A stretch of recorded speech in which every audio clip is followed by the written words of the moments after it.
महर्षि च्यवन।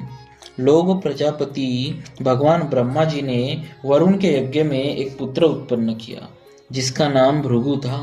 भृगु महर्षि ने पुलोमा नामावली स्त्री के साथ विधिवत विवाह किया।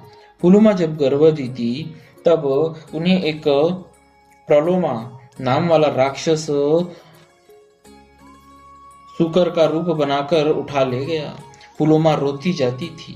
तेज दौड़ने के कारण ऋषि पत्नी का गर्भ च्यवित हो गया जिससे एक महान तेजस्वी पुत्र उत्पन्न हो गया। उस पुत्र को देखते ही वह राक्षस उसके तेज से भस्म हो गया। वे ही महर्षि च्यवन हुए। भृगु के पुत्र च्यवन बड़े ही तपस्वी, तेजस्वी और ब्रह्म निरस्त हुए। वे सदा तपस्या में ही लीन रहते थे। तपस्या करते करते उनके ऊपर दीमक जम गई थी और दीमक के एक टीले के नीचे वे दब गए थे। केवल उनकी दो आंखें दिखाई देती थी। एक दिन महाराज शरियाती अपने सेना के सहित वहां पहुंचे। सैनिकों ने जंगल में डेरे डाल दिए। हाथी घोड़े यथास्थान बांधे गए और सैनिक इधर उधर घूमने फिरने लगे। महाराज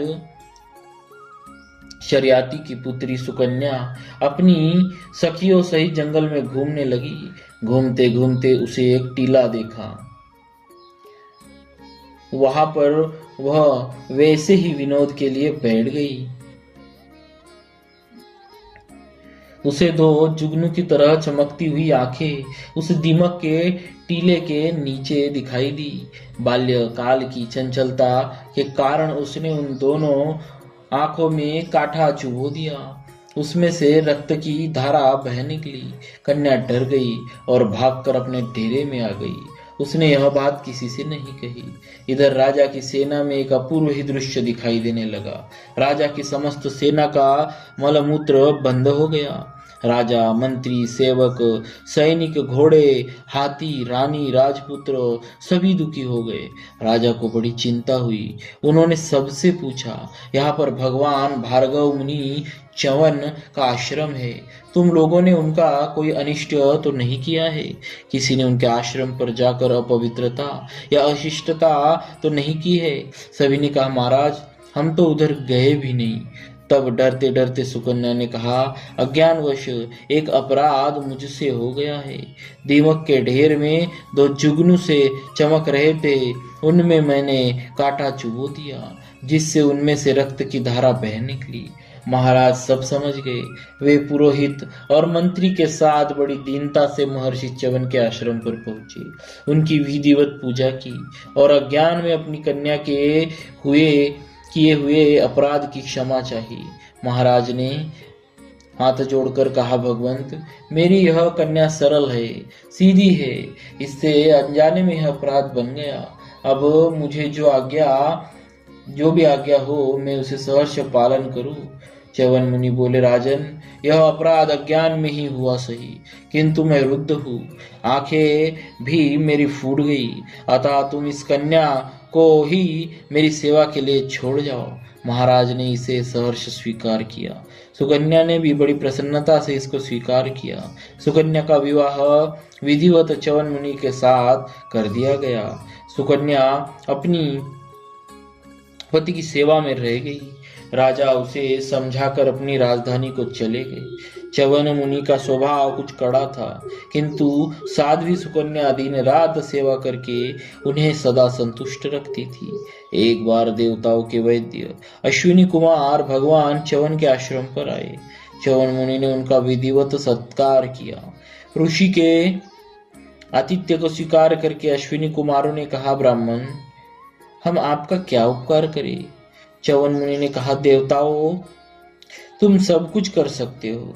तुम मेरी इस वृद्धावस्था को मेट दो और मुझे युवावस्था प्रदान करो। इसके बदले में तुम्हें यज्ञ में भाग दिलाऊंगा। अभी तक तुम्हें यज्ञों में भाग नहीं मिलता है। अश्विनी कुमारों में ऋषि की आज्ञा मानकर एक सरोवर का निर्माण किया और बोले, आप इसमें स्नान कीजिए।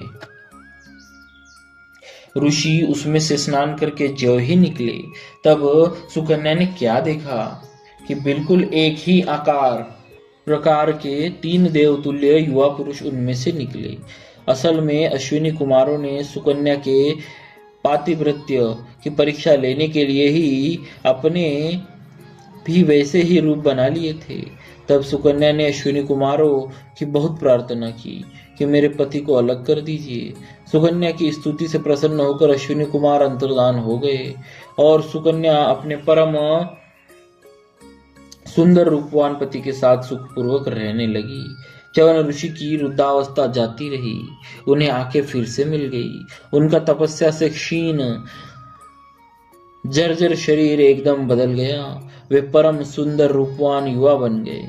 एक दिन राजा अपनी सुकन्या को देखने आए। पहले तो वे ऋषि को न पहचान कर कन्या पर क्रुद्ध हुए। जब उन्होंने सब वृत्तांत तो सुना तो कन्या पर बड़े प्रसन्न हुए और उन्होंने ऋषि की चरण वंदना की कि आपके तप के प्रभाव से हमारा वंश पावन हुआ। उन च्यवन ऋषि के पुत्र प्रमति हुए और प्रमति के रुरु के शूनक हुए। ये सब भृगुवंश में उत्पन्न होने से भार्गव कहलाए। बोलिए महर्षि च्यवन जी महाराज की जय। भक्तवत्सल भगवान